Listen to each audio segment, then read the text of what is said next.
উফ, এইবার এমন একটা দাও মারবো না যে কৃষ্ণচন্দ্র কেঁদে কুল পাবে না। কিন্তু সেটা একমাত্র সফল হবে যদি কৃষ্ণনগরের মন্ত্রী আমাদের পাশে থাকে। আরে ও তো মোহর ছাড়া আর কিছুই চেনে না। ওকে খবর দিয়েছি এক্ষুনি এলো বলে। রাজামশাই, কৃষ্ণনগরের মন্ত্রী এসেছেন। ওকে ভেতরে পাঠিয়ে দাও। প্রণাম খাম্বাজরাজ। এ কি রানীমা, আপনি? আমি তোমাদের কৃষ্ণনগরের রানীমা নই, আমার নাম ললনা। আমি হরেক রকমের গলায় কথা বলতে পারি। এটা আমার আসল গলা। ওরে বাবা রে বাবা রে বাবা, আপনি তো প্রতিভার জলজ্যান্ত রূপ। একে আপনি কোথা থেকে পেলেন খাম্বাজরাজ? বেশ কিছুদিন আগে একটা যাত্রা দেখতে গিয়ে ললনার সাথে পরিচয় হয়। ওর ব্যাপারে সবকিছু জানার পরে আমার মাথায় একটা বুদ্ধি খেলে যায়। তাই আপনি আমাকে ডেকে পাঠিয়েছেন, তাই তো? একদম তাই। আমার একটা পরিকল্পনা আছে। ছলে বলে কৌশলে ওই কৃষ্ণনগরের আসল রানীকে কিছুদিনের জন্য বাইরে পাঠাতে হবে, আর সেই সুযোগে সেসব দায়িত্ব আমার ওপরে ছেড়ে দিন। আমি নিজের দায়িত্ব নিয়ে ললনাকে কৃষ্ণনগরের রানীর সমস্ত আদব কায়দা শিখিয়ে দিয়েছি। এখন শুধু আমি বাকি ব্যাপার নিয়ন্ত্রণ করব। এখন মহারাজ বাৎসরিক হিসেব নিয়ে ব্যস্ত, তাই রানীমা চলে যাবেন আর তার বদলে ঢুকবে ললনা দেবী। তাহলে আর দেরি কেন? আজ রাতেই বেরিয়ে পড়ো। আর যদি আমার পরিকল্পনা অনুযায়ী এগোতে পারো, তাহলে কিছুদিন পরে তুমি হয়ে উঠবে কৃষ্ণনগরের রাজা। আমার কত দিনের আশা। চলুন তাহলে। হ্যাঁ চলুন। রাজবাড়ির বাকি ব্যাপার যেতে যেতে বুঝিয়ে দেব। রানীমা কিভাবে কথা বলেন, কাকে কি বলে ডাকেন, রাজবাড়ির কোথায় কি আছে সব।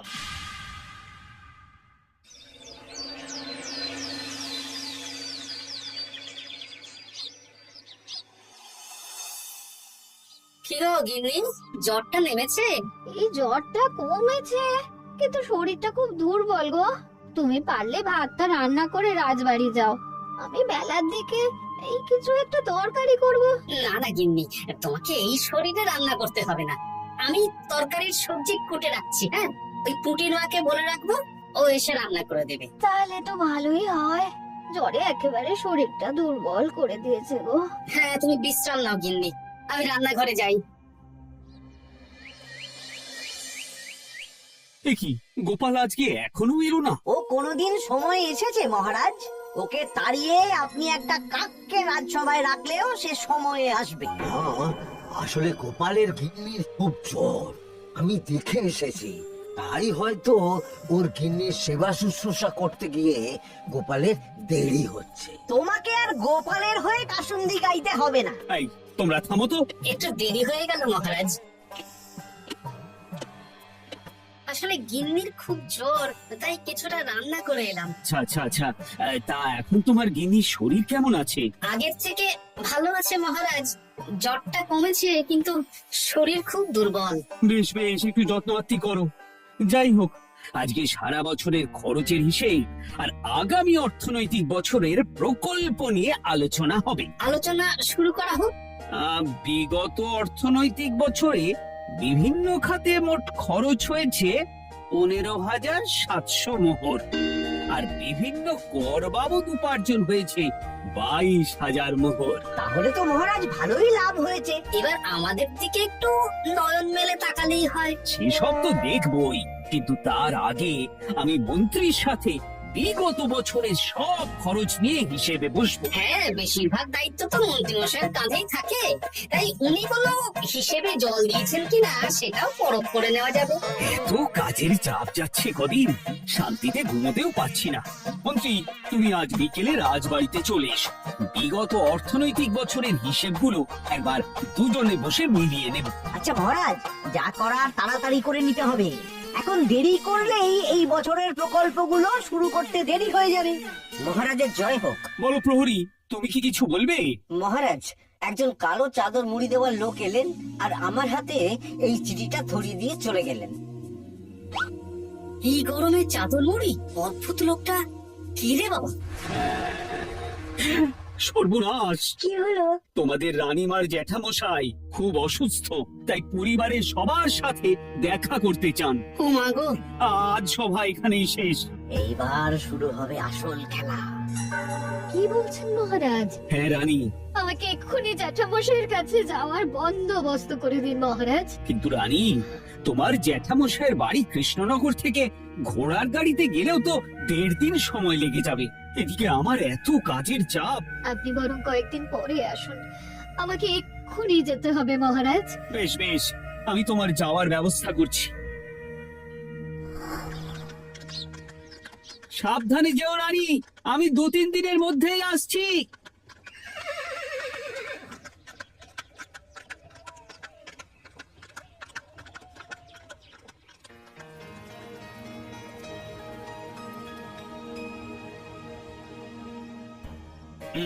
মন্ত্রী, বিগত অর্থনৈতিক বছরে আমাদের পাঠশালার উন্নতির জন্য কত খরচ করা হয়েছিল একটু দেখো তো।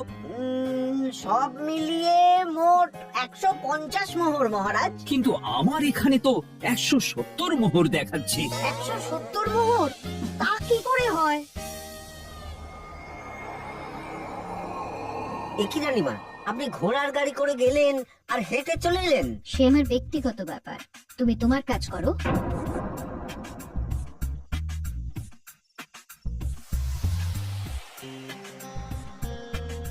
এ কি রানী, তুমি চলে এলে? আমার শরীরটা খুব একটা ভালো লাগছে না মহারাজ, পেটটা কামড়াচ্ছে, তাই সহিসকে বললাম ঘোড়ার গাড়ি নিয়ে জ্যাঠামশাইকে দেখে আসতে, আর আমি বাড়ি চলে এলাম। ও, সহিস এসে খবর দেবে, তারপর আমি আর আপনি দুজনে একসাথে যাব।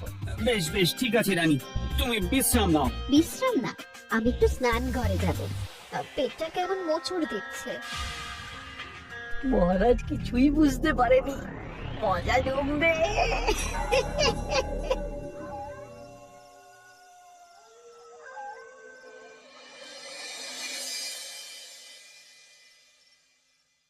এ কি রানী, তুমি তোমার সব গয়না গাটি বের করছো কেন? আমার আর এই পুরনো নকশার গয়না পছন্দ নয় মহারাজ, ভাবছি কালকে সকালবেলা এই গয়নাগুলো শ্যাকরাকে দিয়ে শহুরে নকশায় নতুন গয়না বানাবো। কিন্তু এগুলো তো তোমার সবই পছন্দের গয়না। কিন্তু মহারাজ আমি ভেবে দেখলাম এই গয়নাগুলো সবই বড্ড ভারী গয়না, আমি শহুরে আধুনিক নকশার হালকা গয়না পরবো।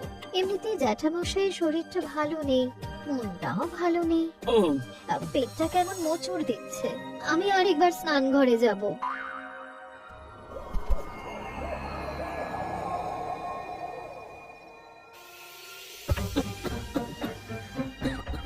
ওই তো মন্ত্রী মশাই এসেছে।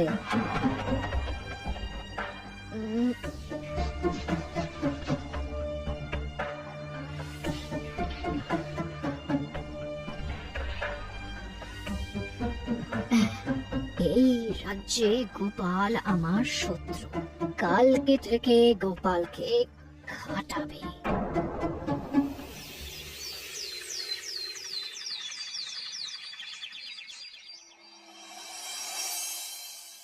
হায় হায় হায়, কি হলো রানী, সর্বনাশ। কি হলো? গতকাল রাতে আমার সমস্ত গয়না চুরি হয়ে গেছে। হ্যাঁ? বলো কি প্রহরী? বলুন মহারাজ। গতকাল রাতে রানীর সব গয়না চুরি হয়ে গেছে। তুমি আরেকজনকে নিয়ে এক্ষুনি খোঁজ করা শুরু করো। যথাজ্ঞা মহারাজ।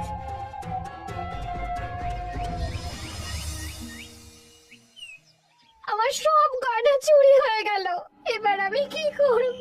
আরে রানী, তুমি কেঁদো না, সেই সকাল থেকে কেঁদেই চলেছো। আমি তো প্রহরীকে খোঁজ করতে পাঠিয়েছি। এই সব প্রহরী কর্মচারী কাউকে বিশ্বাস হয় না আমার, আজ থেকে সবাইকে ছুটি দিয়ে দেব। কি বলছো তুমি? সবাইকে ছুটি দিয়ে দিলে রাজবাড়ির কাজ কে করবে? কেন? আমাদের সবচেয়ে বিশ্বাসযোগ্য সভাসদ গোপাল আজ থেকে রাজবাড়ির সব কাজ গোপাল করবে। কি বলছো? আপনি কি বলতে চাইছেন? গোপাল বিশ্বাসযোগ্য না? হ্যাঁ, গোপাল আমার সবচেয়ে প্রিয়, ওর চেয়ে বিশ্বাসযোগ্য আর কেউ নেই। কিন্তু কোনো কিন্তু না, বলবেন আপনার আদেশ। এক্ষুনি গোপালকে ডেকে পাঠান। যেমন তোমার ইচ্ছে।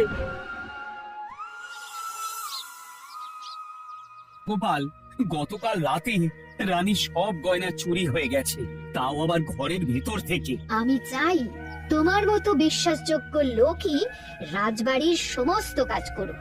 মানেটা ঠিক বুঝতে পারলাম না রানীমা। মানে আমি রাজবাড়ির বেশিরভাগ কর্মচারীকে ছুটি দিয়ে দিচ্ছি, তার বদলে রাজবাড়ির কাজ করবে তুমি। কিন্তু কোনো কিন্তু না, রাজসভার ভাড়ামো অনেক হয়েছে। এবার থেকে তোমার কাজ বাসন মাজা, ঘর মোছা, কাপড় কাচা, পুরো রাজবাড়ি ঝাঁট দিয়ে পরিষ্কার করা। এই সেরেছে। যাও, রান্নাঘর থেকে বাসন নিয়ে পুকুর পাড়ে গিয়ে বাসন মাজবে। এ কি গোপাল, রাজসভা থেকে সোজা পুকুর পাড়ে? কি হয়েছে নাকি? খুব হাসি পাচ্ছে না? হাসি তো পাবেই, নতুন রানীমা আসার পরে তোমার এই হাল করে ছেড়ে দিল। নতুন রানীমা? না, আসলে ঘটা বলতে চাইছে রানীমা তোমাকে নতুন চাকরি দিয়ে এই হাল করলো।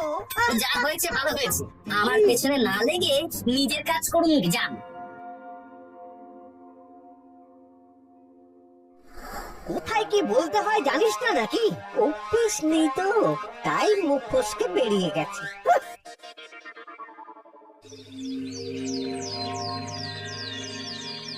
রাজ্যে চোরের উপদ্রব বেড়ে গেছে, তাই আমরা কিভাবে চোরের উপদ্রব কমানো যায় সেই নিয়ে আজকে একটা আলোচনা করব। কিন্তু মহারাজ, রাজসভায় এখনো তো সবাই আসেনি। এই তো এসে গেছি। ওই রাজবাড়ির জামা কাপড় কাচ্ছিলাম। এ কি, গোপাল এখন রাজবাড়ির জামা কাপড় কাচে? হ্যাঁ, সেসব করতে গিয়ে আমার নিজের জামা কাপড়ই ভিজে গেল, তাই বদলে এলাম। মহারাজ, রানীমা ঘোড়ার গাড়ি করে এসেছেন। মানেটা কি? রানী তো রাজবাড়িতেই আছে। ঠিকই মহারাজ, আমি প্রহরীদের কাছে শুনলাম আমার মতন দেখতে কেউ রাজবাড়িতে উড়ে এসে জুড়ে বসেছে। মানে তুমি তো আগেই চলে এলে। কি কাণ্ড! এই কে? শুনলাম আমার মতন দেখতে কেউ এসেছে। ও আচ্ছা, আপনি। তা কি চাই আপনার? বোঝো কাণ্ড, একরকম দেখতে একরকম গলা, এ বলে আমি আসল, ও বলে আমি। হায় হায় হায়, আসল নকল বোঝাই তাই। একটা নয়, দুটো রানী। আমার জ্যাঠামশাই একদম সুস্থ। এই মহিলা নিশ্চয় ভুয়ো চিঠি দিয়ে নিজের রাজবাড়িতে ঢোকার সুযোগ খুঁজছিল। একদম বাজে কথা বলবেন না। আপনি কে সত্যি করে বলুন। সমস্যা সমস্যা, ঘোর সমস্যা। আমার কোনো পাণ্ডিত্য দিয়ে বুঝতে পারছি না কে আসল আর কে নকল। আমি আসল, বিশ্বাস করুন।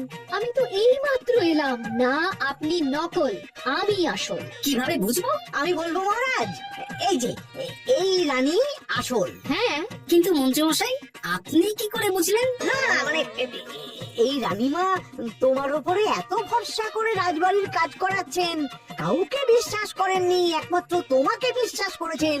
এত ভালোবাসা, এত বিশ্বাস কার থাকতে পারে বলো? মানে গোপাল, তুমি রাজবাড়ির কি কাজ করছো? বাসন মাজা, ঘর মোছা, বাগান পরিষ্কার, অনেক কাজ করছি রানীমা। আপনার সব গয়না চুরি হয়ে গেল, তাই কাউকে বিশ্বাস করা যাবে না বলে ওই রানীমা আমাকে কাজে রাখলেন। এই ওই বন্ধ করে একটা উপায় বের করো। বেশ বেশ, আমি ধরে নিচ্ছি দুজনেই আসল। তাই আপনাদের দুজনকে আমি পরীক্ষা নেব, দেখবো কে উত্তীর্ণ হন। তাই নাও। আপনারা দুজনেই তো সেনাপতিকে চেনেন, বলুন তো সেনাপতির আসল নাম কি? সনাতন সেন। আচ্ছা, আপনাদের বাপের বাড়ি কোথায়? বিজয়গড়। দূর দূর, গড়গড় করে সবই বলে দিচ্ছি। এভাবে হবে না, অন্য কোনো উপায় ভাবো। বেশ, সেনাপতি তলোয়ার দাও তো। দিচ্ছি। এই নিন, এই তলোয়ার দিয়ে মহারাজকে মেরে ফেলুন। আপনাদের মধ্যে কে মারতে চান বলুন? এসব তুমি কি বলছো গোপাল? মহারাজ আমার পতি পরমেশ্বর, ওনাকে আমি মারতে পারি? আমি স্বপ্নেও ভাবতে পারিনি গোপাল তুমি এই জঘন্য কাজ আমাকে করতে বলবে। আমি নিজের প্রাণের আহুতি দিতে পারি, কিন্তু মহারাজের গায়ে একটা আঁচড়ও দিতে পারবো না।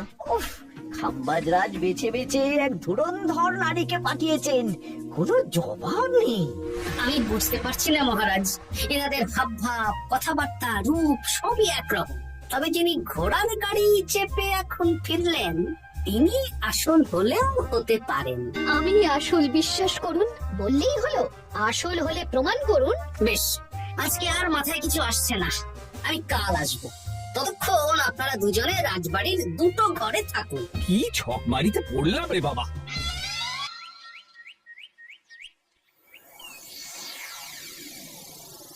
ললনা একদম তৈরি হয়ে এসেছে। দারুণ মজা হচ্ছে বলুন। এবার শুধু একবার আসল রানীকে সরিয়ে ললনা যদি রানী হয়ে যায়, তাহলে রানীর গয়নার মতন সব আমার হাতে চলে আসবে।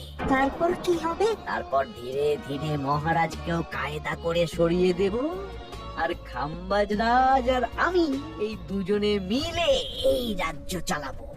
কি বুদ্ধি আপনার মাথায়।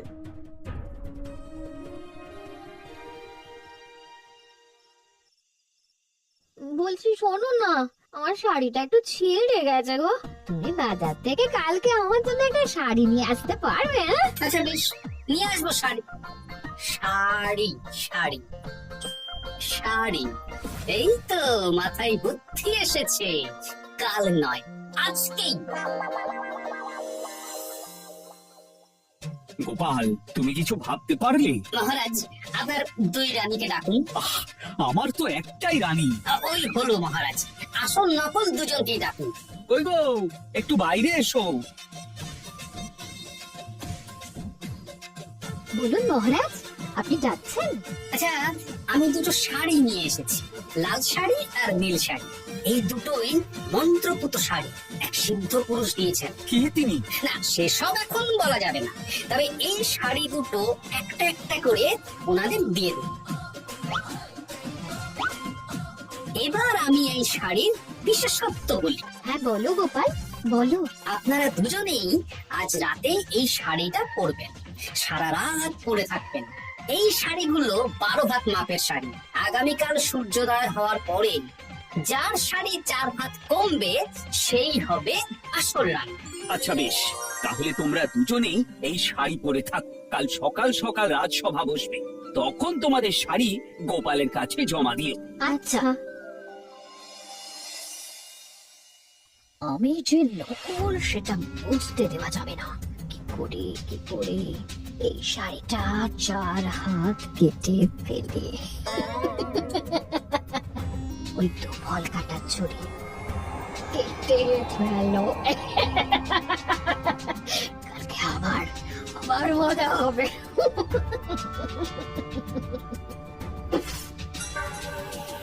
হে ঠাকুর, রক্ষা করো ঠাকুর, আমার শাড়িটা যেন 4 হাত কমে যায়।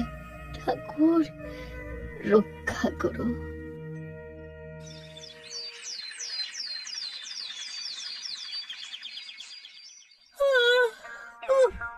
এত সকাল সকাল রাজসভা, দূর, ভালো করে ঘুমটাও হলো না। আমি তো ঘুমোইনি, চিন্তায় ঘুমই আসেনি। কই গো, তোমরা এসো। এই নিন আমার শাড়ি। এবার মেপে দেখুন, এটা 4 হাত কমে গেছে। এই দেখুন মহারাজ, বিশ্বাস করুন আমি আসল, কিন্তু এই শাড়িটা সারা রাত পরে থাকা সত্ত্বেও 4 হাত তো দূর, 4 আঙুলও কমেনি। লাল শাড়িটাই ছোট মনে হচ্ছে। তাহলে তুমি আসল? উফ, বাবা, বাঁচা গেল। আয়, কে আছো? এই নকল রানীকে কারাগারে বন্দি করো। দাঁড়ান মহারাজ, বন্দি করতে হলে যার শাড়ি 4 হাত কমে গেছে তাকে বন্দি করুন। কেন? আমার শাড়ি তো 4 হাত কমে গেছে। শর্ত অনুযায়ী যে আসল তার শাড়ি তো 4 হাত কমবে না, আপনি ধরা পড়ে গেছেন নতুন রানীমা। এগুলো কোনো মন্ত্রপুত শাড়ি নয়, এগুলো আমার পরিকল্পনার প্যাচ। আপনি নিশ্চয়ই নিজেকে আসল প্রমাণ করার জন্য শাড়িটা কেটেছেন। না মানে, না না না, তাহলে কমলো কি করে? না মানে হয়ে গেল। সত্যি গোপাল, তোমার বুদ্ধির জবাব নেই। গোপাল, তুমি আমাকে বাঁচালে। এই যে নতুন রানীমা, চুপ করে কেন? ওকে আমি কারাগারে গিয়ে বেত মারছি, তাহলেই সব বলবে। বল, কে তুই বল? আসলে মানে আমার নাম ললনা। আমি যাত্রাপালা করে অনেক রকম গলায় কথা বলতে পারি। কদিন আগে খাম্বাজ রাজ আর এই মন্ত্রী মশাই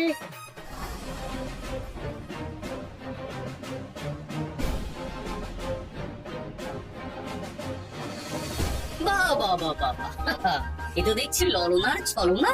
তার মানে রানীমার গয়না? ওগুলো তো সব মন্ত্রীকে দিয়েছে, জানলা দিয়ে কাপড়ে পেঁচিয়ে নামিয়ে দিয়েছে। মন্ত্রী, তোমাকে আমি শুলে চড়াবো। ভুল হয়ে গেছে মহারাজ, আমাকে ক্ষমা করুন। প্রাণে মারবেন না, সব গয়না ফেরত দিয়ে দেবো মহারাজ। তুমি শত্রু রাজ্যের প্ররোচনায় এত বড় ক্ষতি করতে চেয়েছিলে? ক্ষমা করুন মহারাজ, ক্ষমা করুন। সেনাপতি, মন্ত্রীকে 1000 বার বেত্রাঘাত করো। আর এই ললনার কি হবে? আমি অনেক দিন ধরে বাড়িতে একটা কাজ করার লোক খুঁজছি, ওনাকে পাঠিয়ে দিন। আমার গিন্নি শুয়ে বসে থাকবে আর উনি খাটবেন। নয়, হ্যাঁ, ললনার ছলনা ভেস্তে গেল।